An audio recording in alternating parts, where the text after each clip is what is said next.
A whistle in a lonely street. The beginning of a legend. Birds are singing, flowers are blooming, and Danpei is drinking from an empty bottle, crying because there's no alcohol. And yet the most iconic whistle in the history walks through the slums, getting insulted as he turns on that parala sound. And then they try and dump rubbish on him. Despicable weave. This is the most iconic main character ever, everybody. Insulting those children for their audacity while Danpei gets thrown out the bar. Immediately begging our lonesome drifter for cash money, if you will. Getting tripped up for touching him and he wants a brawl. Eating a gut check for the audacity, but our drunk friend isn't angry. He's laughing, catching those punches because he has the moves to do boxing. Can't imagine that working, am I right? But our boy is having none of it and a girl is screaming. The Ohime gang and they're pressing Joe. For harassing and slapping a child and making her cry and touching him. Pushing your luck, pal.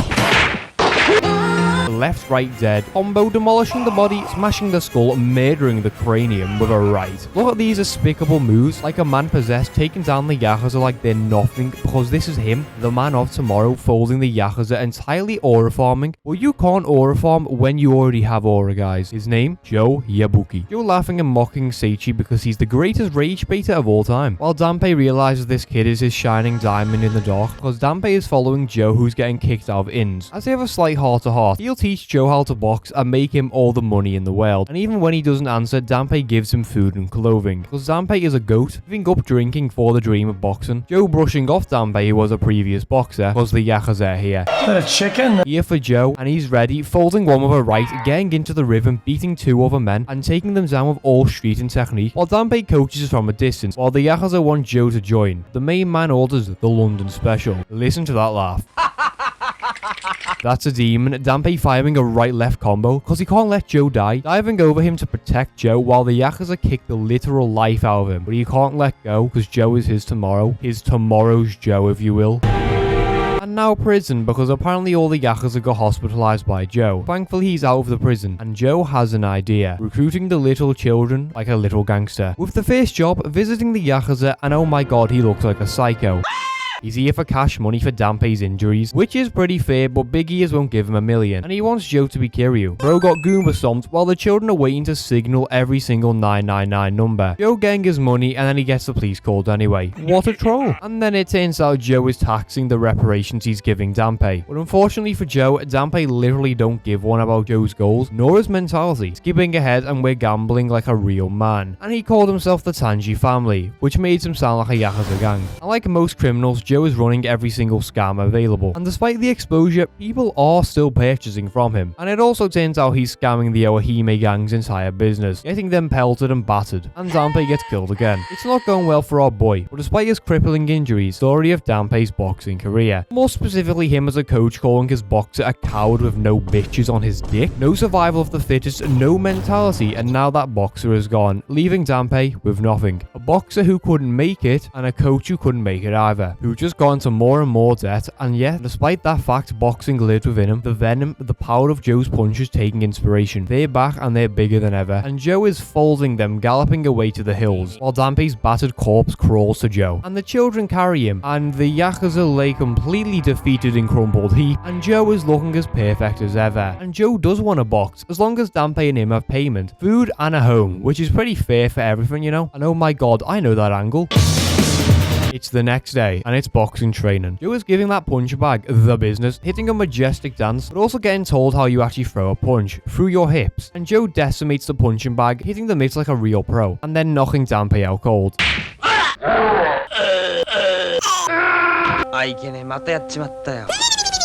Turns out Danpei actually has a real job.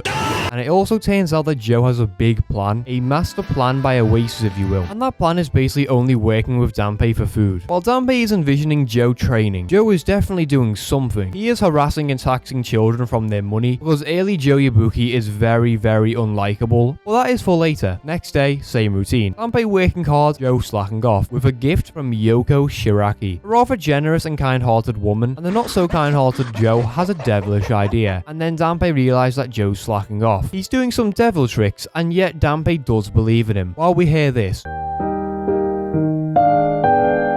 I I know this from somewhere. Point is, Mr. Yabuki has managed to get a crowd of Yoko herself, under the guise of helping these children, leading towards Yoko's good faith, and she has way too much of it, providing them with food as she's such a good woman. He's really good with his sob stories, you have to admit, but Joe is quite evil. Elsewhere in the world, a lone Danbei eats a red bun. The same imagery is there, the man of tomorrow, and Danbei's co-workers give him food, and then he sees it. Joe Yabuki's lying scandals, and Danbei is about to transform beyond our wildest dreams, and Joe is laughing due to his cash money. Yoko in turn finding out that Joe is a nasty liar, as our little group now has their own makeshift office, a safe full of delicious money that looks like my YouTube revenue. Life like this sure is sweet, huh? Well, incredibly to Joe, he does have a good plan. It's a shame that all this planning is built on a farce and scamming people, but you know, and depression hits Danbei. And Joe does what he does best, harass minimum wage workers, while Yoko hits him with a bitch slap. And then Joe embraces his misogyny, but Joe doesn't respect women too. And then Yoko low-key owns him, so it's time for the police. Joe has slaughtered them all in brutal fashion, like a prime Mamoru Takamura. Joe back in that building, and what would Jacket say? Danbei walking down just to eat a rock, and you should not have done that, Joe. Breaking down the doors, a devious counter, but Danbei is locked in this time. Left, right, left combo over the table, looking like a bitch-ass corpse. Lipping up with beauty on the counter-attack, but he can't do anything. Uppercut left, and the most violent combination of all time, hitting Joe's literal face into the wall, looking like mush. And good night, sweet prince, you just received a power blow. It's quite melancholic, like Tokyo Ghoul, and Ashita no Joe has a good anime.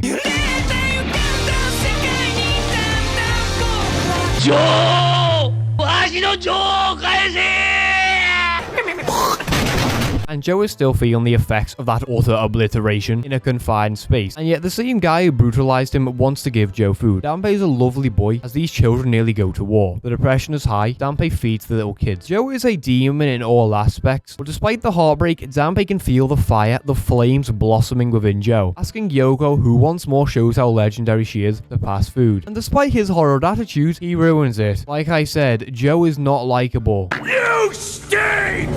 He gets nicer, I swear, with Danbei's worker making an appearance, talking about letters, and that has inspired Danbei. Joe instantly ripping the letter, but boredom is very, very boring. And then he sees the phrase for tomorrow, a lesson. A lesson to learn the perfect jab, how to get that brutal combination. And despite Joe's words, he has nothing better to do, and then he fires it. Speed, power, more professional, firing those quick fire jabs with ease, slicing the air, cause that power, and all of a sudden the kid without a teacher has one. Imagine those punches decimating people within the ring, even if he's stubborn as hell. And Danbei's head looks so round.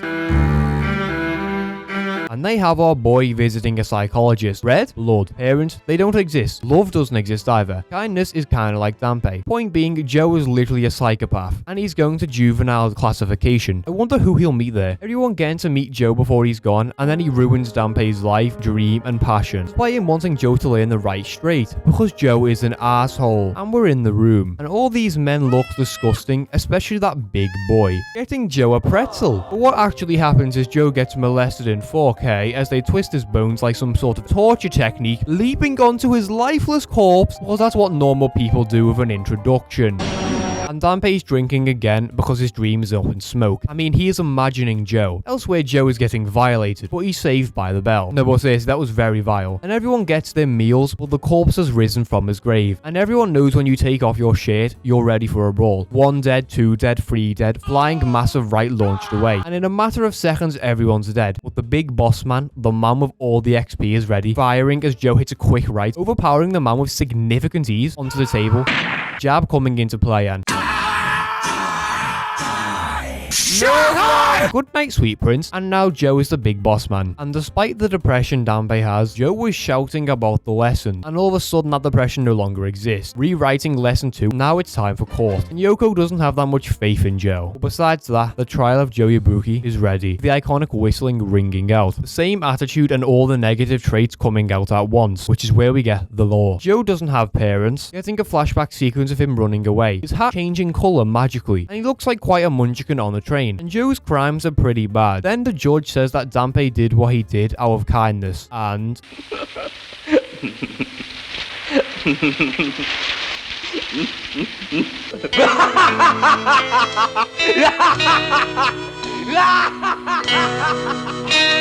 the most iconic laugh and terrifying one you'll hear in your life, because Joe is not having that. Danpei did do it to exploit Joe for money, but he was impassioned by those flames. But Joe doesn't care, and because of this verdict, he will be gone for 13 months. On an island, no less. Thankfully, it's not Epstein's island. Joe making a pathetic individual of himself, but there's always going to be tomorrow. Even if Joe is adamant against the idea. Joe will be gone for 395 days, and oh my god, it's a monk. No, it's Nishi, and he doesn't want to fight. He's scared. As we see the island in the distance, Joe is feeling himself perhaps a bit too much, unfazed by the scenery, while Nishi is about to piss his pants, which is bad or a loss, let's be honest, guys. While we see the goofiest looking shadows, and I'm sorry, but listen to this giggle. This place is basically Alcatraz. Nishi is already cowering in fear, begging for a request so he doesn't get lynched. Which is ironic because his previous goons literally molested Joe, as we see feet. Nishi is terrified, and Joe decides to do parkour over everyone, shouting loudly. Unsurprisingly, these guys aren't actually sleeping, and they are the most hideous looking men I've seen in my life. We've got Luke at me with his gigantic nose and a failed skeleton hairline man, while Joe uses speech 0 to do the worst speech of all time. Look at that guy's face. Point inclined, Joe is giving his entire life story, and they are not impressed by it, as it's time for a fight. As the lights go out with the silhouette approaching, as our brave heroes are sadly jumped in the dead of night, looking so ever peaceful in their sleep. I mean, if that happened to me, I'd kill you. Joe imagining he's been knocked out in the ring, but no, it's Danpei in his depression era. On to the next day in the dorm, with Joe gone and Nishi relaxing. Joe casually sleeping on about 10 different beds as he beat the shit out of 10 other people and jammed them into a wardrobe. As the guards enter to prevent a war, Joe not willing to listen to the enemy as Nishi eats a kick. I mean, he cannot catch a break, while he calls the guards like a prison snitch and informs them about trying to enforce rules while they're acting. And I'm sorry, but these guys are ridiculous, man. Skeleton Giggler laughing like an annoying little rodent. But then, a presence. Music, if you will. Not a man, a god. A beast, if you will, staring down Joe. Who is it, you may ask? Your mother. The group are now in the back of a van heading to a farm, while Joe finds out these weird-looking men had plans to kill him. These guys are fake demons, by the way. Joe, on the other hand, has plans to escape his confinement, because now we're working, plowing the fields, I presume. So this really is a prison. Joe realizing this is not exactly this type of place you escape from besides a boat in the distance, and for once he's realized he's not actually untouchable. While the skinhead tries to intimidate Joe just to piss his pants. Like I said, these guys are fake demons. Embarrassing. Cutting back to the outside world with an innocent man getting attacked by children, because this man's actually predicted that Joe is going to escape. But Danpei says Joe's a hard worker, and now it's time for disgusting work. But do you hear that? Making the greatest anime entrance of all time, Toru Akishi riding on a bike, coming to deliver mail, throwing the card at Joe before riding over his hand in a speedy getaway. Joe disrespecting the card from Yoko because the Goonies in the pig farm are planning something. Joe and Nishi are thrown into the pens to get manure with their bare hands. I mean, could you imagine how disgusting this would be? Because they start stabbing these pigs. I mean, what the hell is their problem? Sending them into a frenzy while Joe tries fighting them. But Nishi plans to use them to escape, angering the pigs even more as Joe violently rides them into escape. Imagine if you see this coming after you, just when you think the escape is ready. The beast, the demon, appears like a bolt of lightning, and what happens next is so incredible, just watch. This man started fighting hogs, punching them in midair with his bare hands like nobody's business, because Toru Akishi is not a normal man, as Joe throws a punch easily countered, giving a threat and landing a clean left, drawing blood from the nose 3 times, using his previous training to do some serious damage. But then Rikishi just beats the life out of him, finishing it with a brutal right, sending Joe into a mental shutdown like it's Persona 5. Joe has an amazing jab, but he's terrible at rights, which overall sent Joe to the infirmary because he didn't get his shit rocked, he got the living dog shit being out of him. So badly, man's thinking about every little punch in a daze. That is mad, while my glorious king Danpei is sending more letters. Rikishi coming to see Joe, who is surprisingly alive and well. I mean, look at this smile. Rikishi is a welterweight boxer who's had 13 wins in a row before putting a man in a coma for insulting him. And the same Goonies we know well tried to fight him in a street. And now Rikishi's here. Man's checking on his prey before throwing a punch to see if Joe's a loser. And he didn't react, so I guess Joe isn't a loser. The punch Rikishi was about to hit him with. All of a sudden, Joe is escaping again, and you cannot deny that willpower running on the beach. Listen to that laugh.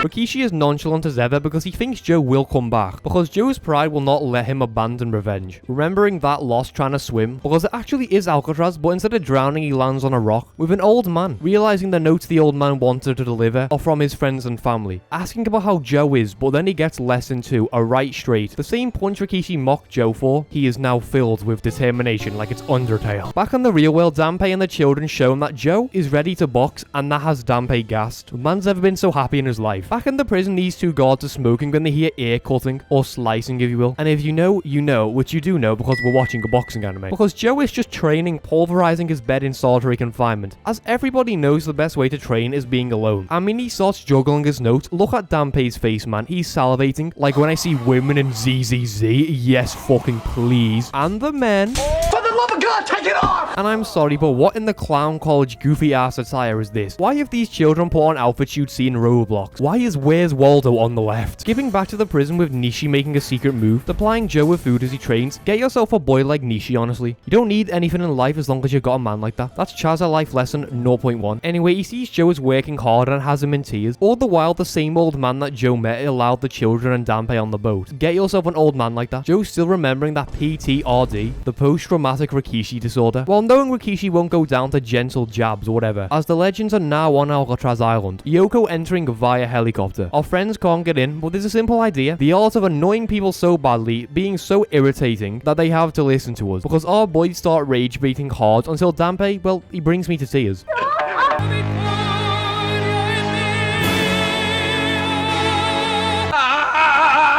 Damn, he can hit those notes, guys. Those notes are so powerful, he nearly kills the guards, and he actually killed that child. Now I can't show what this child does next, as the FBI would be at my house. So in polite terms, he mooned them and then he flashed them. But eventually they allowed in because of Yoko. Back with Joe still envisioning that first battering by Rikishi. Unwilling to move, getting kidnapped, which is so hilarious. Being forced to watch the play, which is boring everyone into tears. Skeleton Man nearly crying because of Joe's aura. Rikishi living in Joe's head so much he's seeing the man in his nightmares. While we see the worst acting performances of all time. Danpei is the one getting whipped. I mean, wow. And Joe's being misogynistic. I don't support this. But you know who's bothered? The man himself, that theme kicking in with the craziest expressions I've seen in my life. Joe wants round 2, but Nishi manages to calm it down for now. After all, there's a play to be had and you don't want the children to cry. And I'm sorry, but Yoko rips his sleeves, and what in the actual fucking Christ is that expression? Is that Rikishi? Is that the same character that murdered Joe 2 episodes ago? The magical children appearing and clapping at the play and this video. The power going out because of Joe, who's being ever so rude and terrible. And oh my god, he's back. As wide as ever, because now it really is time for round 2. A brief distraction allowing Joe to land a pulverizing combo, having Rikishi's body in near shutdown. Eating a bitch slap as Joe starts choking it. I mean, Jesus Christ, Joe. Joe's hatred of Yoko and maybe women is because he believes she was looking down on him, and Joe just keeps insulting her and making it worse. As Rikishi's back, probably angrier because of the side attack, but Danpei uses that 10 charisma from Fallout to set the new stage. Joe vs Rikishi in the boxing ring, no holds barred and no one can interfere. Joe still being insanely sexist, but for now the match has been declared. Before the aura hits, oh my god, I've just came all over my screen. The one above all, Escanor if he wasn't from a shitty pedophile anime. Hands off my woman. Rikishi declaring he will put Joe down within 1 minute. The most violent, the most diabolical! While Danpei kidnaps Joe to watch his growth. Fast pro-level jabs and then a solid right. I mean, he's good, but Danpei does not hold back, teaching him a new move, a scream heard in the distance. The man who went down, you may ask? Joe, out cold by an unknown move, as Danpei also feels the damage from the jaw. The punch thrown, if you can see, was the early cross counter, the technique that can bring Rikishi down, while Joe's in the infirmary as he starts beating poor Nishi for no reason, as another scream erupts. This time it's Nishi out cold with lesson 3. Unsurprisingly, Nishi didn't want to hurt Joe. Despite it all, while Mr. Virtual Insanity jumps out a window, getting a bounty put on his head, getting punched and boom counter. As we see the result of it all, Joe has left a trail of unconscious men outside. I mean, look at this. This like 30 people. And it's becoming clear whatever Joe did made his punches more powerful. A punch so scary even Rikishi's sweating. Deciding for himself to analyze it like it's LA Noire. I mean, this man imagined the entire scenario in his head. And just when you think Rikishi is slightly sane, he opens a bull cage to begin training. Nishi informing Joe that he literally knocked these balls out cold. Let's be honest, Rikishi could solo your favorite verse. As the day of reckoning arrives, Rikishi looking massive, Danpei handing his gloves, and Skeleton Man just keeps insulting to get battered. Like I said, a fake demon. He's a pussy. Both men exchanging insults preparing for the match. Look at that chin. But right as it's about to begin, Danpei runs in, says screw the rules, rules don't matter, noting Joe and Rikishi's weight differences. The strategy is basically this fight isn't over until someone's out cold, or literally dead as the fight begins. Boom, bam, bosh. A free piece without the fries, leaving Joe looking like his ass just got violated because that was a clothesline from hell. Joe getting up, Rikishi repeated jabs and a right once again knocking Joe down, who gets up because he's not human. Joe charging forward, still eating a nasty combo of brutal lefts and rights, knocking him down for the third time. Welcome to the Velvet Room. And then he gets up for the third time, and it starts scaring Rikishi as Joe is gallivanting like a clown, trying to humiliate Rikishi's false declaration, entrenching him with his footwear, another mean combo sending him down for the fourth time. Velvet Room. Get a grip, Rikishi. Joe doesn't believe in fairy tales because he gets up again, telling the man to kill himself now for failing with that lowered guard, finally going on the offense with quick-fire jabs and a straight left, but it's still Rikishi's game with another brutal combo ending the first round, Danpei delivering a bitch slap. Joe getting knocked down again because this just starts being an absolute execution. I believe at this point this is actually like the 7th knockdown overall because we didn't see some of them. Welcome to the Velvet Room. Joe eating more and more jabs and rights as I have a schizophrenic reaction from what the hell is going on. I think I'm going insane this time. Joe ending his sexism to goad Rikishi because this is it, the plan. Rikishi throwing the right, Joe bouncing and...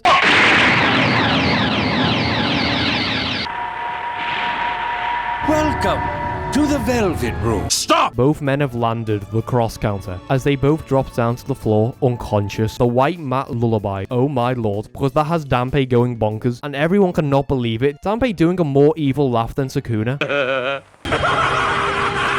As he gives a lesson about Japanese boxers who were defeated by a single punch. The same punch Joe did was the cross counter, a punch that can be 4 times as powerful as a regular punch. It turns out from the very beginning this had been the strategy. Rikishi himself knew this was the plan, but because of Joe's grit and willingness to keep getting up, it mentally broke the god himself into slacking, and when he did, he got brought down. I mean, this scenery has everyone in tears, while both men looking like they're sleeping, Danpei going into the forest like a hermit, and because of this competition, everyone is inspired. The scene of watching men slap meat across each other has turned them on, with the first 2 fighters being Aoyama, a really small looking kid, and a literal behemoth as his opponent, Arai. I mean, you've heard the story about the giant and the tortoise, right? Aoyama suddenly landing a punch and knocking the giant down. You are not the guy. As the fight continues, Aoyama doing a Looney Tunes combo with a body blow, somehow avoiding the giant's offense the first round. The fight restarting with Aoyama getting pounded in that turtle guard, defending against the rope, seeing his opponent's tiredness, as he hits the nicest little bonk of all time.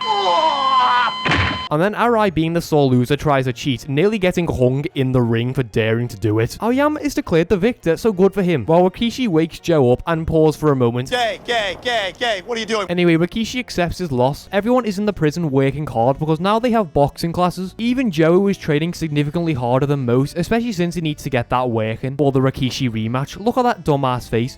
It's also time for the boxing. Danpei telling Joe he can't be his full-time trainer, which is crazy considering when he met Joe, the first thing he did was cry and say, I need you in my life. Naturally, that has Joe, how do I say, angry, and oh my god, look who it is. Listen to that. This is the manliest men in the history of men, as Skeleton dick rides Rikishi because he's a goblin. Dick riding all you do? While Rikishi understands the consequences of drawing and losing technically, Joe won the match based on pure hatred and a rather relatable outlook, while Danpei has a plan for lesson 5 and Aoyama is making a clown of himself, but Danpei sees this scrawny pathetic child and realizes he has the potential, and he basically just cooks Joe. Tomorrow's Aoyama doesn't have a good ring to it, does it? Joe is training so hard his hands are physically bleeding, while Rikishi is showing off his insane aura. I mean, how can you not admire him? Even though Joe calls him a stripper for some reason. But then we see it. Danpei teaching Aoyama how to box. Look at that face. This is next level betrayal. I mean, he's ignoring his day 1, which is what lesson 5 is, but Joe is livid. I mean, he's being ignored by his boy. Remember how I said Joe was filled with determination? Well, it's more like the Persona 1 hospital OST.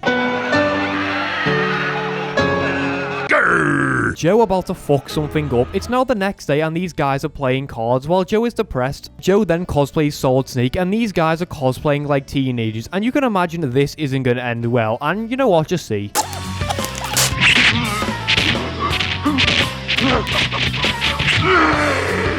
Oh, great heavens! I mean, if that happened to me, I'd kill myself. Holy literal fucking shite. He gets 5 big booms. While Aoyama and Danpei are training outside, you'd think these guys would have caught on to the fact angering Joe is not a good idea. As Joe decides to train by himself independently with Aoyama still training, Joe looking like the betrayed child. There's trouble in Traitor Town or Terrorist Town because Danpei is being a terrorist. I mean, Joe is begging at this point and Danpei is brushing off his boy, and now Rikishi's talking shit. Everyone's amused, but I'm not. I mean, he's got Joe standing in the rain like he got rejected in a romance anime. Surely his man couldn't leave him behind, right? But now Joe has evolved, and Nishi is so smart you'd think he made the manga. While someone needs a doctor, Numata, who got his ass kicked by Aoyama in brutal fashion, and for the guy who's supposed to be Danpei's prodigy, Aoyama doesn't exactly have that sort of mentality. You bitch. I mean, he's a coward, really afraid of Joe, who's also trying to kill everyone because he needs to know what happens. Taking us into a flashback, with Aoyama dodging all the offense from this clown, they looked away for 1 second and the guy was dead. The next day, the motherfucker was... As I have a stroke briefly, Joe going to confront the man because it's pretty clear Aoyama did something deadly. And Aoyama starts rage baiting Joe, but it's not rage bait because he doesn't even know he's doing it. And just as the fight's about to occur, Rikishi appears out of nowhere. And I do mean this seriously now, where the hell did he come from? He was literally not in the screen. Who calms the entire situation down and also kind of pisses Joe off a bit more. But Rikishi also wants the rematch against Joe, and is he okay? Welcome to the Velvet Room. The next day arriving of Joe training against the punching bag, trying to distract himself as the boxing tournament officially begins. Everyone will be in the correct weight class, accurate gloves and headgear. Alpha males with massive dicks don't need headgear, and neither will Joe, who declares war on Aoyama. Danpei is still the biggest rage baiter of all time, and it's Rikishi's fight first. This isn't a boxing match, this is an execution, as Rikishi obliterates this guy. He broke him so powerfully the man ended up upside down outside the ring. I'm gonna be honest, I don't know what we expected. The next match is Aoyama vs Matoba, and this skeleton keeps yapping about Aoyama being focused on Joe. Like, all this guy does is talk. Just stop it. Shut up, bitch! The fight officially beginning, Aoyama's smaller stature and size allowing him to speed around the ring with little resistance. Using the footwork Danpei taught him, spamming those weaves got his opponent gassed, and then Aoyama stands still with humiliating dodges angering his opponent because look at this dodging, man. He is untouchable. It's actually majestic. Aoyama's tactic is tiring his opponents so much they basically nearly keel over and die and then kill them. Quick fire jabs and punches unguarded because the man can't defend himself. I mean, Jesus Christ, throw in the towel. One massive punch bringing the man down. I mean, wow. Aoyama smiling at Joe. This is a declaration of war, and Danpei is still being a dick. Listen to that laugh. This is the laugh of someone who's going to kill somebody. With Joe's fight beginning, and Joe is sloppy, unable to deal with his opponent's tight-ass guard, only anger him even more. Eating a combo before going down, because this turtle strategy is making easy work of Joe. Eating more punches, going down for a second time. Yeah, if there's one thing you don't want to do, it's piss Joe off. Because he's not angry, he's fucking livid. Flying headbutt, shoulders, kicks, begging Danpei to take points away because Joe starts beating the ever-loving dog shit out of this guy, bro. Right and left pouring down on his opponent with no mercy, keeping him up in tears because that's how angry he is. That's real anger, guys. That's how badly the betrayal has hurt him. And he wins by beating the man into levitation. It's like Punch-Out, sending him out to the ring with a big thud. Yeah, he looks dead, Joe being declared our victor, and the little alliance of children are gonna kill Danpei for his betrayal, which is understandable, isn't it? With everyone in our prison debating on who will be the victor, Aoyama or Joe. Rikishi giving his philosophical answer, realizing Danpei's training has a secret method towards it. And now everyone's betting on Aoyama. Well, you should always bet on Joe Yabuki no matter what. The next day, Yoko arrives, but this time with a grandfather. Yoko's grandfather is a pretty important man in the boxing world, which gives everyone a chance to show off. Aoyama vs Joe, and Nishi all ready to back his boy. Joe apparently has a lot of determination. Both men exchanging trash talk with Aoyama actually winning and Danpei stripping points of Joe instantly. This is favoritism, and then he does it again. What the fuck's this guy's problem? The bell ringing, Joe eating jabs and straights, instantly getting battered against the ropes, missing his offense, swinging at nothing but air as Aoyama makes easy work of Joe, comboing our boy into oblivion. So badly he keeps hitting nothing but the air.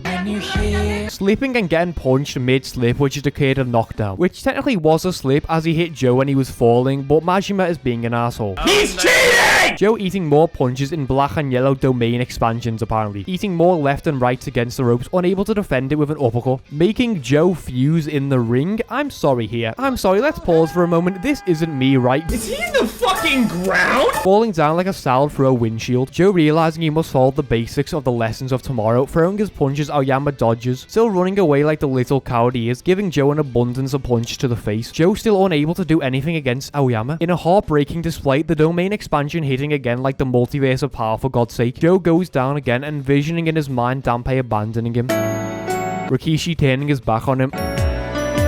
As Joe gets back up, locked in. Aoyama approaching as Joe uses the cross-armed guard, even Rikishi shot, because this time Joe isn't playing into anyone's hands. Nishi realizing that this is not an evil demon, this is Joe Yabuki humbling himself into the reality of boxing. This is him accepting reality. Look at that presence. There's never been a more focused man, ladies and gentlemen. And over, Joe slipping Aoyama's offense, avoiding and using that footwork, going on his own offense, literally stealing all Aoyama's talent like he's Kisei, before pulverizing with a massive right, knocking him down, because now Joe is dominating. And in the span of about 10 seconds, Aoyama gets knocked down again, giving Joe a glorious victory, both men passing out because of the intensity. Got the grandfather in tears as everyone applauds, except Rikishi because he's aura farming for some reason. As Rikishi knew what Danpei's plan was, Danpei apologizing for some reason to both men. This was all for Joe, calling Joe off and making him fend for himself, teaching Aoyama defense so Joe could learn it for himself without someone training him. I mean, that's great, but that's a bit of a dick move, isn't it? Aoyama isn't even hurt, he's appreciative of Danpei teaching him how to be confident, while Joe, for like the first time in his life, actually apologizes and recognizes Danpei's goals, because the dream partnership is back. It only took 5 episodes. So you can tell everybody. But now it's time for the real match. Joe vs Rikishi 2. Joe training ever so hard despite the weather, but he's here. He's pulling his cock out. No, he's just in his boxing attire ready for a brawl. Show the ankles right.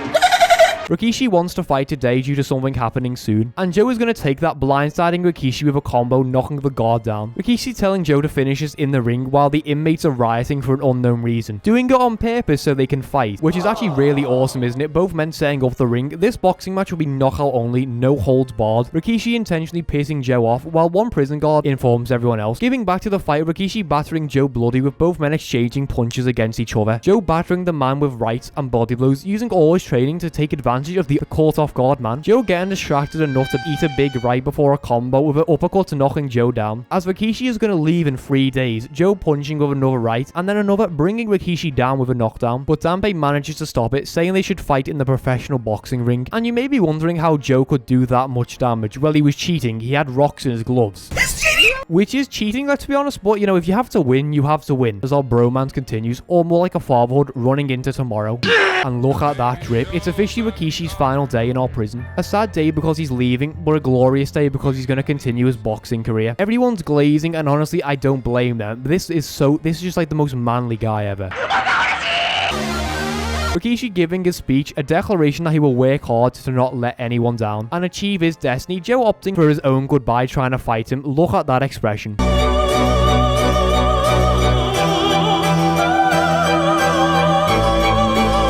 Well, Rikishi finds out that Joe had rocks in his gloves, and I actually don't know how he did that, to be honest with you, giving him the opportunity to fight in the professional boxing ring, leaving as Joe watches the doors close, losing his rival. The lack of Rikishi in the prison is tragic, while no one can even gamble fairly because they're that confident Joe will win. But Rikishi leaving also has Joe depressed about boxing. He doesn't even want to compete due to the fact his boy's gone. It also turns out Aoyama is leaving, but Aoyama has one last request, fighting in the ring one last time. Everyone's hyped while Joe eats a sudden big left, sending him backwards, and then a right, knocking him down for the first time because Joe doesn't have it. But then he envisions the man, Rikishi, wakes up, battering the image of Rikishi into the corner without remorse, because come on now. Joe getting his victory with 7 months left before he can leave. This time it's Nishi's turn to leave the detention center, which means Joe will officially be alone without his boys, with Joe having a visitor, who is it, the GOAT himself, Danpei, making Joe train intensely until we see Rikishi on the big screen. Shiragaki boxing gym for his return match, with our first fight beginning, Rikishi instantly on the offense, destroying his opponent with blows to the body and the face. Left, right, but boom, a massive counter knocking Rikishi down. Those jabs making light work of our boy. It's almost heartbreaking with a cut above the eye. The next round beginning with Rikishi getting battered, but then he flips that switch and listen. Giving Rikishi the victory because that has Joe inspired. Skipping ahead a few months, and it's officially Joe's time to leave in his iconic attire as they start flinging literal shit and mud at each other. And despite everyone wishing him to be gone, they're gonna miss him. Everyone's saying goodbye as Joe officially leaves the prison. The birds are singing, the flowers are blooming. Joe is officially back outside the prison, introducing himself back to all the people in the slums as Danpei shows him the official boxing club. The boxing gym isn't exactly what a champion would be using. It's honestly a dump. Are you serious, my brother? But it's still official efficient enough to work, and Nishi's here, dressed like he's Kiryu, just a bit fatter, respectfully naturally speaking, with a man at the door of a funeral bouquet for some reason, a letter, a message towards Tanji, and the unrational Joe Ibuki tries to kill the guy. It turns out this sweet message is from Rikishi, who's currently on the phone, still being a massive troll and rage baiter because technically Tanji Boxing Club hasn't been recognized yet. Rikishi's still aura farming because, you know, while Happy Wheels is running to try and fight Rikishi before Nishi socks some sense into Joe, trying to make Joe understand he can't fight Rikishi because he'll get murdered. But when someone comes back, you have to celebrate. Those are the rules because we're throwing a party with some of the strangest looking individuals I've seen in my life because they look like they belong in a nut house. Danbei giving Joe a motivational speech of our party dancing on into the midnight, Joe crying, not tears of sadness but tears of joy because he finally has a home for once in his life. But there's someone at the door. It's the wandering musician from the prison, the guy Joe beat under a quilt if you recall correctly. Remembering Joe's first days in the prison, trying to manipulate Joe into being a loner again, clearly someone's insecure. With an officer appearing, Joe helping Gorilla Hyde who's on the run from the police, as the man leaves on his own terms. That's how George Harrison was born.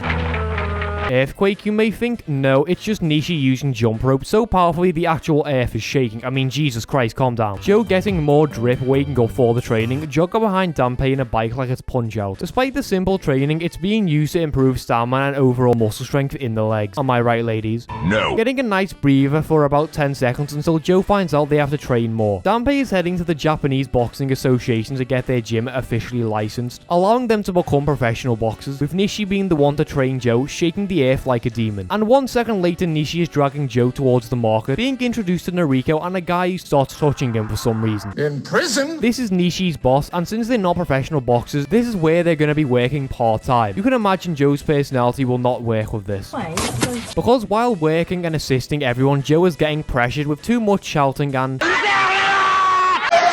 the children start playing matchmaker to get Joe a girl. Is that Scooby-Doo? Well, their first day of work could have went better, as they wait for Danbei to return, except the people at the door are the police. Danbei, for whatever reason, is pissed in a police station, uncaring, before giving a bomb of a right to Joe's poor jaw, trying to explain everything, talking about what happened. He walked in with a smile with optimism with all the other boxing club presidents, expecting friendliness and kindness, but he doesn't get that as Danbei has a bad reputation in the boxing world for his behavior. I mean, he started begging and the commissioner wouldn't listen to him with the door slamming shut, metaphorically and physically, as Danbei in a drunken rage beat the life out of everyone, while Joe realizes what this means and, you know.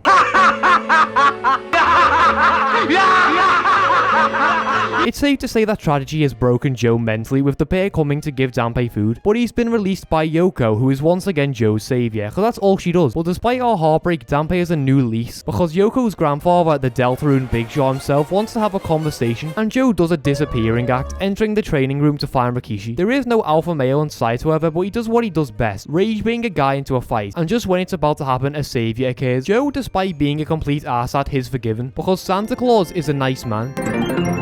But not even him with all his power can convince the commission to change their decision. But remember the deal? Joe, Nishi, and technically Danbei could all join the Shiragaki boxing gym. Danbei being the shadow coach out of the spotlight. A rather devilish and cunning plan if you say so. It's a great offer, something that even Danbei will let happen just to secure Nishi and Joe's future. But Joe struggles with that idea as he hates owing Yoko. The boxing gym would benefit Joe a lot more. It's bigger and it's better. But do you hear that?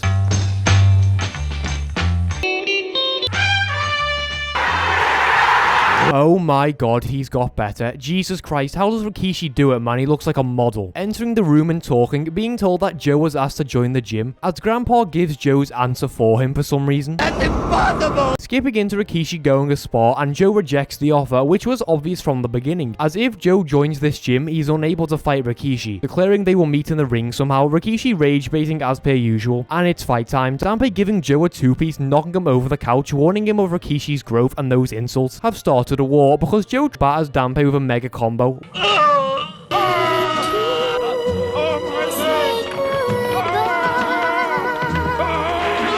And despite Joe's flaws, he still cares. Nishi's crying, I'm crying, your mother's crying, you have subscribed. It's that emotional, isn't it? And Joe knocks this dickhead out. Despite the agony and the depression, somehow Joe will get Junpei his dream because he's the best main character in sport. Now, how would you, an intellectual gamer with 200 IQ, solve this scenario? You are at a crossroads, unable to get a boxing license due to corruption, and one man. If you answered rage bait, the guy's best prodigy, you get a golden star. See me in my office later, naked. This is Wolf Kaneguchi, known child respecter and boxer. The only reason Joe is here is to watch Rikishi, or is it? Wolf against this mysterious opponent, easily dominating the man with ease, uppercuts and body blows tearing into this guy, winning the fight but losing the hairline battle because haha. Wolf is a part of Asia Boxing Club. The president of that boxing club is Joe's main opposition. But besides that, it's Rikishi time.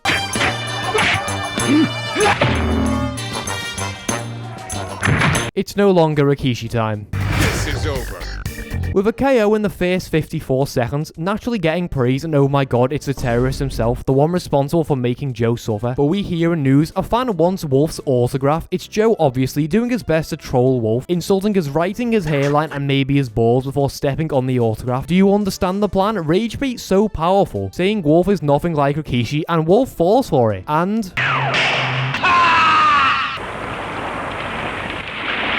Wow. Jesus Christ, that is a brutal cross counter exploding into life, with both men being knocked unconscious with the photos being taken. As Grandpa over here basically leaks that Joe couldn't become a pro boxer because of Mr. Otaka. And the media is obviously going to run with his story now, aren't they? Sanpei being informed that he's got his license, it goes to show you that trolling always works, it's just a matter of when. Joe back, still in terrible condition, naturally exhausted due to the damage he sustained from the cross counter.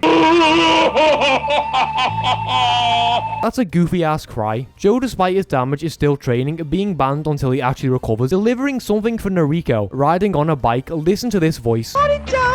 Truly emotional as Joe shows what's inside the bag. Underwear. Fantastic. Making his great escape into another boxing club, using their equipment like it's nobody's business, kicking and hitting a tiger drop on this guy. Joe wanting a spar against this guy, using the power of rage bait to once again get what he wants. He's truly a genius, isn't he? Being forced to wear shoes and headgear. The opponent jabbing at his face, slipping with a body blow. Inagaki is the name, and he's actually pretty damn good, with his smooth weaves and dodges making Joe do front flips out the ring, before giving punches right and left, taking off his clothes because that's how real men fight. I fight naked. As World War III breaks out, Joe knocking these guys down, as they actually recognize him from the newspaper. Joe surprisingly not making an idiot out of himself before applying for the pro test, the B rank, which is apparently really hard, so complicated in fact, Olympic medalists have struggled to pass it. Do you know what? I actually could not care less. And it's officially the day. Joe is number 26 and Nishi is 27. And the first test, you may ask, a written exam. Truly a man's greatest fear, writing. Joe's a dumbass. Joe writing the wrong answers for defense, like offense is the only way of defense, not slipping, blocking, or windmilling it. Only a little bit though. And as for how many knockdowns you get, Joe wrote as many times as you'd want. It's not, it's free, it's a TKO. And I'm gonna be honest, right, I know Joe's dumb, but you think they would have actually taught him the real rules of boxing before the exam. As both men are called to the admin room, and Nishi is switching to C rank, it's Nishi spar face against this guy, avoiding the punches while Joe backseats games. Nishi isn't even being punched at all, going on the brawl, hitting demolishing punches with his hype man in the corner, making this man regret being born. And that's the end of the C rank. Now it's B rank Joe vs Inagaki, who is not a bum. The fight beginning of Joe hitting nothing but air due to his opponent's superior skill, easily overpowering him with blows as Joe slipped, getting back just to eat another combo without landing a single thing. The bell ringing, but if you know, Joe Yabuki is not the type of man to give up. It's not in his nature, as he has a trump card, the no armed guard in all its majestic glory. Look at that face. That is not a man who's given up, that's power. Inagaki falling for the bait, landing his punches as Joe takes them before a weave and a massive right, instantly flipping the fight into an execution. Inagaki literally getting murdered and chased by this demon. The fight's over, by the way. Get away from me! Oh, why are you chasing me? As Joe apologizes. A bit late, Joe. It's a bit late. A day later, I presume, it turns out Nishi has officially passed and Joe didn't, which isn't a surprise. 1 hour later. And this time, Joe actually gets his license. Sometimes you're big. While Joe finds out Rikishi is fighting on TV. Rikishi once again winning because it's Rikishi. The man shits lightning and fucks bears. Joe getting his first professional boxing attire. Beautiful. Oh my god, Nishi, put that away. Today is officially both Nishi and Joe's debut, and everyone in the room is feeling the nerves, except for Joe because he's Mr. Cool. Joe has received a telegram from everyone everyone from the prison, wishing him the best of luck, and Nishi is shitting his pants. Joe setting his gloves, giving him a power slap because that's what friends do. All the while, this little pathetic dog yaps because our guys don't own this place. Don't you shut the fuck up. As Danpei shatters the sound barrier.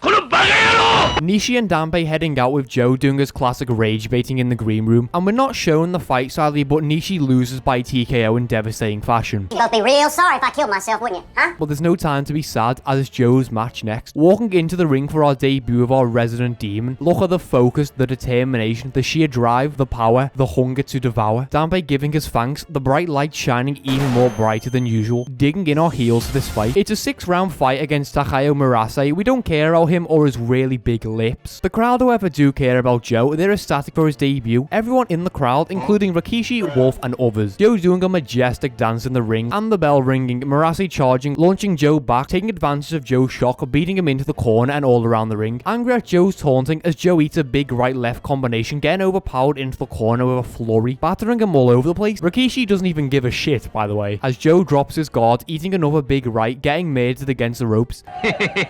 Making bro fear him, and yes, cross counter. Rikishi knew the fight was over before it even began. The tension in the arena, but Murase hits the ground and he ain't getting up anytime soon, giving Joe a rather flashy debut victory. Time to kick it!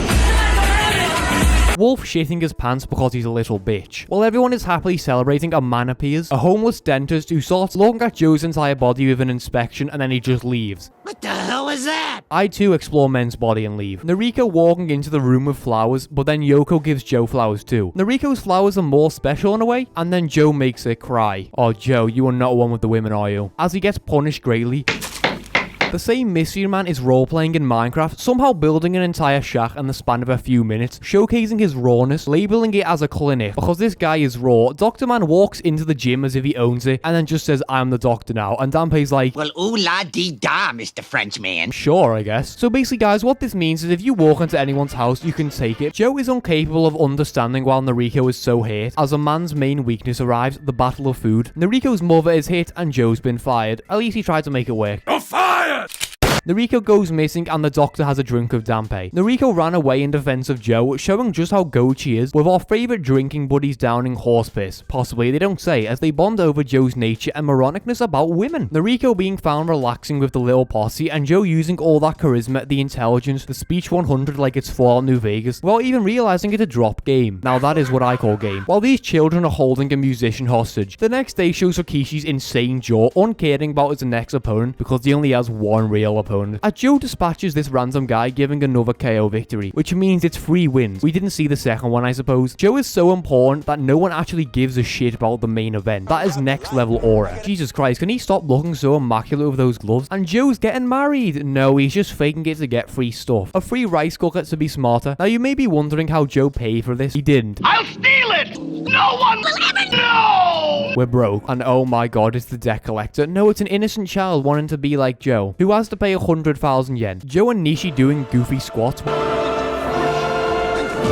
Well, the guy gets the money, but Danpei still refuses him because he failed the entrance exam. It's basically you can't be a boxer if you don't have that dog in you, especially if you're rich. The guy back asking for secret training in exchange for buying the appliances, so he's got that determination. His punches aren't perfect, with Joe looking like my grandfather pretending to listen to a conversation. Nishi kidnapping our boy for a lecture. The doctor pulling our guy to the side. His name is Osami Ishikura, I butchered that. And based off his book, he's actually not rich. He's broke. He literally just spent every single penny he had. I mean, he works where he lives. And Danpei's anger is honestly right, as they try and give Ishikura the minimum of the money back. Well, with him explaining that Joe inspired him to try boxing, and he doesn't even have the body, according to the doctor. But he's still gonna be a fan, and despite this not being integral, it's giving Joe a lesson of not wasting money. And Nishi is currently on a free fight losing streak. Horrific in all honesty, and Nishi has plans to leave the gym and boxing forever, because he can't do it. Surely he can't leave as day one, as losing free fights is not good. But all he needs is a confidence booster. But there's a simple strategy at getting a woman to love him. Well, there's certainly one Nariko, as our matchmaking friends delve into the game, not so subtly trying to set up Nariko with Nishi, who is told that Nariko is concerned about him and she wants him to succeed, getting that confidence by destroying that puncher bag, trading increasingly harder every day until he reaches his maximum potential. With our main issue being that Nariko can't come to watch. It should be clear, but despite it all, Nishi is terrified. Terrified of losing, terrified of letting everyone down, declaring that if he loses, he will leave. No ifs, buts, or maybes. babies, and it's fight time. The bell ringing with Nishi on the offense before eating those punches. Weaving, and the Rico's imposter is... I don't know what that is. The first round ending in rather slow fashion. The second round beginning, Nishi still losing, eating left and right to the jaw. His punches finding nothing as he hits the deck for a knockdown, but seeing the silhouette of what could be Nariko, he gets up. But he's getting killed out there. Leave him alone! Leave him alone now! He's dropped it bad!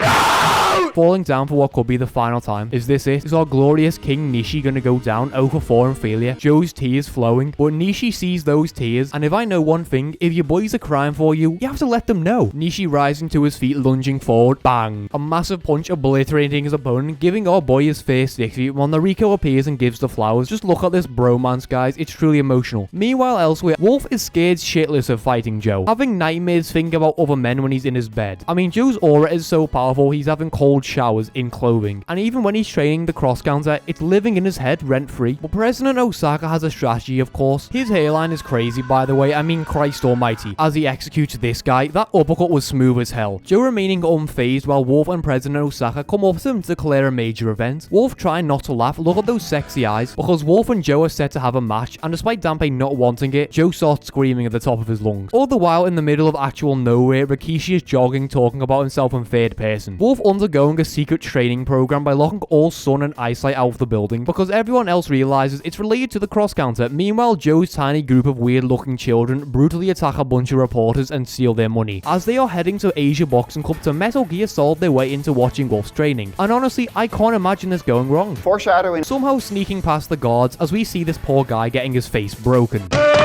And they accidentally reveal themselves. Oh well. Meanwhile, Joe roasts Dampe before apologizing, and they theorize what Wolf's plan is, just as Wolf appears and says, I'm gonna throw a left straight. And he also has a bunch of gifts. Oh my god. So after Wolf's finished laughing in Joe's face, he just fucking drives off.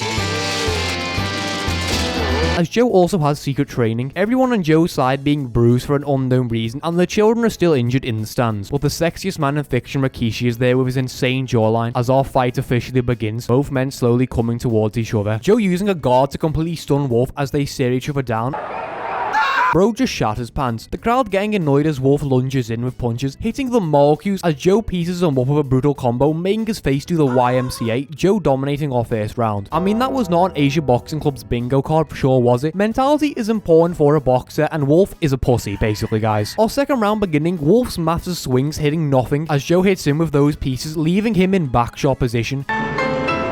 Getting up as it's the first knockdown, and Jesus, Wolf is so bad he can't even see properly. Eating another brutal combo before a big left makes him cosplay movements from Yuri on Ice, but Wolf can't hear the heartbeat, probably because he's dead on his feet. Wolf, though, still wants to be the world champion, eating a left before slipping, finally getting his own offense, taking control as he pushes Joe into that corner, with a massive uppercut before both men have an exchange as the round ends. Now we have a fight on our hands. Wolf getting the strategy of convincing Joe into using his no guard. I mean, even Rikishi stressed. That's how you know it's serious, guys. Our third round beginning, Wolf starting off with 2 strong jabs and crazy weave, dominating Joe with uppercuts and punches with the craziest blue filter I've seen in my life. I don't even know what's going on, but it turns out Joe's been knocked down. I mean, sure. Dampe giving a signal as Joe drops that guard. Now we have what they both want. Staring each other down, Wolf beating Joe with those punches, making his face explode, and Wolf throws the left straight, Joe going in for the cross counter and... the one who goes down is Joe. Whatever Wolf did, it worked. But the inventor of the male gender sprints towards the ring and starts giving him a TikTok motivational speech about destiny or something. Joe getting up at the count of 9 even though he's dead on his feet. Wolf focused on executing Joe into the ropes before the bell sees him. Joe ending up in the wrong corner. It turns out Wolf's left was a feint which deflected the cross counter and killed Joe. Talk about being a masturbator, wow. The next round beginning, Wolf still trying to understand what the best move is, giving an uppercut with 2 jabs, spamming with a combo, throwing yet again another left, deflecting the attempt to cross counter, sending Joe onto his ass yet again. Joe getting up like an actual corpse. I mean, Wolf thinks the man's immortal. Wolf throwing another left hand. It goes how you'd expect. But even more interestingly, Wolf has blood on his mouth, and Wolf can't even believe he's alive. It's time for that last rodeo. Wolf's confidence skyrocketing as a gigantic, monstrous exchange occurs.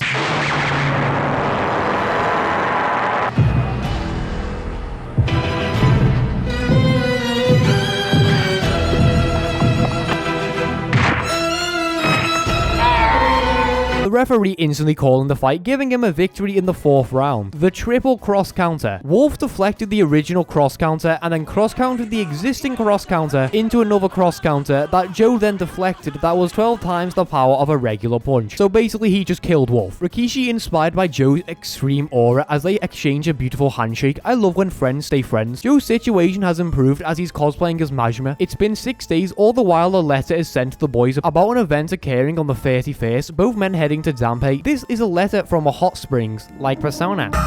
They're not being sold, instead they're being taken to a hot spring to celebrate. It's the next day now with the bus arriving, the posse and the slums coming too. They invited themselves. The car journey is fun until we're told the tragic news that Wolf Kaneguchi has a fractured jaw, meaning his career is likely over. And listen guys, I understand Wolf is a really bad guy, but this was his career we're talking about as Dampe and Joe head over to pay respects. But President Osaka is actually really rude, insulting Wolf, calling him a worthless bum who should kill himself now.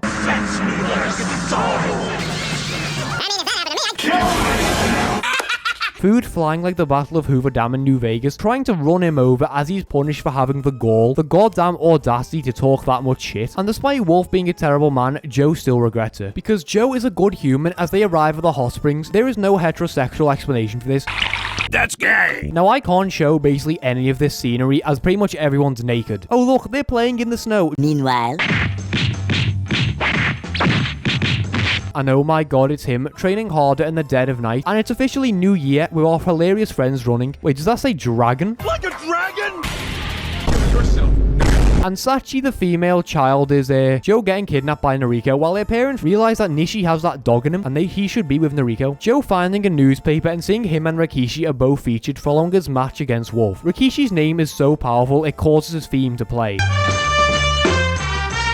Which actually sends us to Rikishi training hard in the middle of nowhere, because that's who he is. Rikishi realizing Joe is closer to him than he ever could have imagined. He's just built like that as a crazy taxi nearly murders Joe, all the while Mr. Drip is driving him and Yoko. And whatever is happening is top secret, and yeah, it's about that time if you know. The journalist heading into Rikishi's gym, faced with an intense sauna, one man training Rikishi, and you obviously know this, but I'm gonna say, this is next level method of weight cutting, trying to drop weight in an extreme method to get a bantamweight to fight Joe, which is not healthy for a man of Rikishi's weight. Dampe is talking about how it's sad both men can't win, and it's going to be a bloody fight with massive consequences, not understanding why Rikishi would drop such an intense weight. For perspective guys, featherweight, which is what Rikishi is 126 pounds. That's not heavy, but bantamweight is 118 pounds. I'm back with Rikishi, sweating profusely, punching the air, and he looks hollow. He's currently 121 pounds, still not enough to be bantamweight, and as I explained, Rikishi's weight loss is suicidal. He's not even supposed to be a featherweight, as in the prison arc we're told he was originally a welterweight boxer, which is 147 pounds. He's too big for this, and despite Yoko's pleas, he ignores because he has a promise to do, and the fact that someone in a lower weight class gave him a draw, he can't live with that. He's also in the Velvet Room apparently. Welcome to the Velvet Room. In velvet attire, maybe he'll be in the next Persona game, with everyone sat at the dinner table, and that food is looking more enticing than ever, but Rikishi won't be eating it. And honestly, the next scene is so eerie, I'm gonna let it play.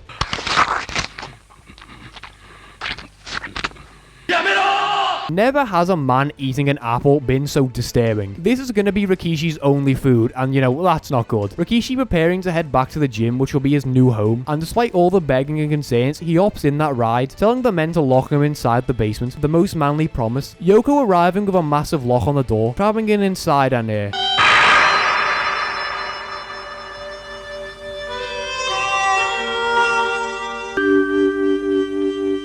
Joe vs Rikishi is officially on the horizon, with Joe training intensely alongside Nishi, and both men are exhausted as Nishi trains Joe's abs. That is the kind of face you see in a yaoi. But Joe realizes that Nishi is a bit fat. But besides that, Dampe is talking about how Rikishi has sent the request in for the fight. Naturally, he accepted, after seeing that Rikishi looks like a skeleton and is dropping weight in the most extreme circumstances. This will likely be Rikishi's only fight in bantamweight, as his body won't stay there for that long. And you might be wondering what his food is going to be. Protein. Second thing, Just kidding. A tomato. Dampe doesn't even want this fight, but he can't prevent it. It has to happen. Joe envisioning Rikishi, thinking that if Joe wins, they will rematch in featherweight, while Nishi is sneaking out through a noodle stand, as it turns out he's cheating on his weight.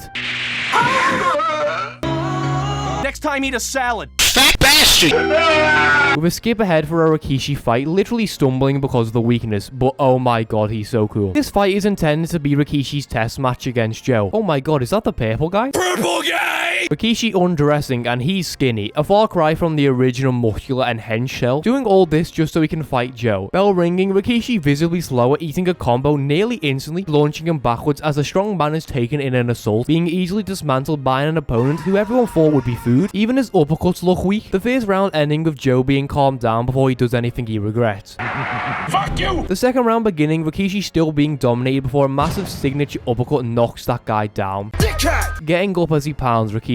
It's a disturbing sight with slow punches being thrown as he's unable to do anything, and more uppercuts, still taking those blows with the second round ending. With the same effect, Danbei appearing to notice something before a massive uppercut brings him down again, but he still gets up. Spamming uppercuts as he's launched backwards onto the ropes, getting murdered before going on the offense with more and more uppercuts. I lied, throwing 2 jabs, bang, massive right killing this guy, meaning Rikishi managed to win. Fuck you! I mean, if that happened to me, I'd kill myself! The uppercut strategy is to counter Joe's no guard. Joe doesn't even know if he can win, but he has to have a strategy. Basically eating powerful uppercuts from Danbei, one that is so powerful it shatters glass. Talk about demonic power. This was to see how powerful Rikishi's uppercut will be, even if he guards. Slipping out the way of Danbei's uppercuts with Matrix level dodges. While Nishi is summoned, they're gonna be doing a 2v1 spar to try and recreate Rikishi's uppercut, which is crazy. Both men attacking at the same time as Joe managed to avoid them, just eat one, being knocked down. On the next day, reporters arrived to do their job, seeing Joe unconscious with everyone being kicked out instantly, as this training is a secret. They've been doing this for about an entire day now, eating uppercuts as Joe gets knocked down again. Talk about CTE in the making. The trio doing this for the rest of the night with Joe seeing something. Joe managed to land a cross counter through what will be Rikishi's winning pattern. Rikishi's obviously going to have more tricks under his sleeves as he wouldn't be Toru Rikishi otherwise, and Joe is getting much needed rest and...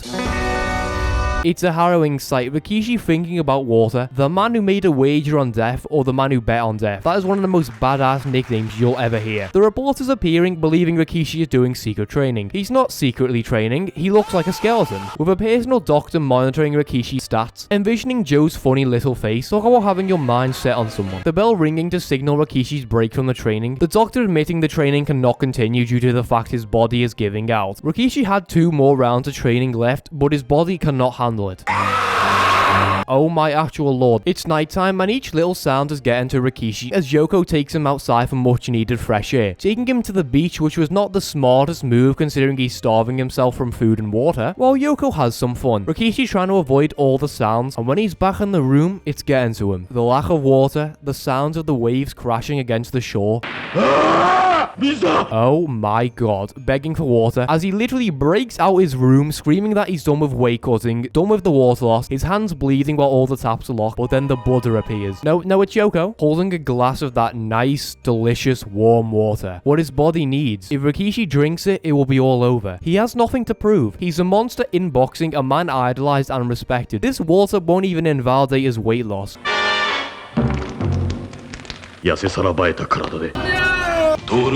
That's a burst. Today is officially the day and everyone on Joe's side is hyped. Rikishi's ready, Joe's ready. The weigh-in could go right and it could go wrong. Joe weighing in at exactly 117.5 pounds and Rikishi 118 pounds, the maximum limit. Joe playing up for the cameras doing gay-ass poses, respectfully speaking. Gaylord! As they exchange one last handshake before our fight occurs and it's fight time. It's all business in a manner of speaking. Will there be fireworks? Yes. Rikishi rage baiting Joe. Calm down, bro. But the death match has begun as they slowly approach and stand still, gorging each other's strength before Joe lowers his guard. Rikishi firing uppercuts as Joe easily weaves out the way with the sway back, and Joe is dispatching him easily. The weight loss and the missed punches having Rikishi nearly gassed, eating the same punches with the exact same animation. Joe countering with even more weaving, literally mocking Rikishi with these dodges as our first round ends. However, this is the feeling out process. Our second round beginning, and this isn't a death match, it's a funeral for the living. Joe using the sway back to avoid as we become blue. That's right, Rikishi throws time. Joe gaining more confidence due to Rikishi's weakness, staring each other down as Joe barely avoids an uppercut. And despite all the dodges, Joe is bleeding from a graze. That's how lethal these uppercuts are. And if they land, he's gonna die. Even more punches are thrown, Joe landing whereas Rikishi grazes until our round ends. Rikishi still has the natural advantages in strength, even if he's still weaker. Joe getting his tactics to defeat the skinniest man alive. Joe continues his dodges before landing a barrage against Rikishi, who just tanks the punches, not even moving until a nasty one forces him to spin around against the ropes. Joe taunting as he weaves and pulverizes Rikishi's entire face. And listen.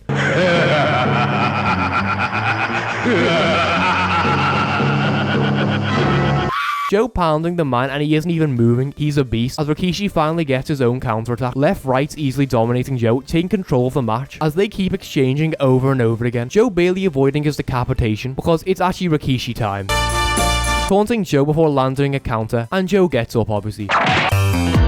With our third round ending, and Joe hears the commentator talking shit, so he tries to kill the guy. The fourth round beginning, Joe still wondering how the hell we can beat Rikishi without direct confrontation, as he avoids the onslaught of blows, each of them getting closer before diving in and landing a combo. But once again, Rikishi is eating them. I mean, the CT is insane. Why won't you die, nanomachine son? Before an uppercut catches Joe's jaw, and this time he's down for real. I mean, he looks dead. Look at that face, get a stretcher. Joe doesn't stay down though, obviously. He gets up like a zombie. I don't know how it's legally allowed, but I do know he looks dead. The round ending as a decapitation is avoided. Joe spitting his teeth. Dampe wants you to call the fight. Well, that's not how Joe does things. Joe getting up as he raises his guard, catching Rikishi off guard. Joe springing to life with quick fire jabs as both men exchange. Rikishi catching Joe's jaw, landing an uppercut as Joe literally flies and breaks his entire face on the ground. I didn't even know that was possible to land on your face. But still, Joe gets up. Rikishi still swinging wildly. Man's got a second win, slipping with a missed punch before Rikishi smites him with the round ending. Both men are exhausted and it's time for the 6th round. Joe's wild swinging hitting the air as Rikishi cooks him. And it's looking bad out there. They're calling Dampe a murderer for not throwing in the towel. But do you know who Joe Yabuki is? Rikishi can't even finish properly before a massive left to the temple, dropping Rikishi as his head hits the back of the ropes. As Rikishi gets up, dropping his guard, stealing Joe's gimmick, looking somehow more ominous, slowly approaching with the cross counter plant. Death is on the menu of our round ending. The 7th round happening with both men staring each other down, knowing whoever bites first will be the loser. And the bell rings. They didn't even throw a punch and it was that intense. The 8th round beginning as they stare each other down, Dampe tearing the crowd a new asshole, but Joe's the one at the disadvantage. If he doesn't fight, he'll lose by decision, so he has to take the bait. Lunging forward, Rikishi throwing the cross counter as Joe parries it like he's Wolf, and boom, a missed right with the world standing still and...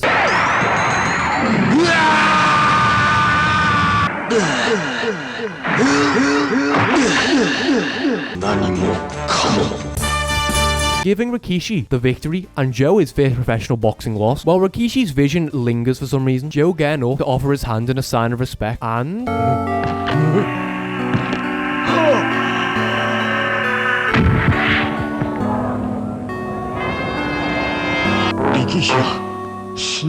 The weight loss, the blow to the head, and his head bouncing off the back of the ropes gave him a hemorrhage that Rikishi didn't wake up from.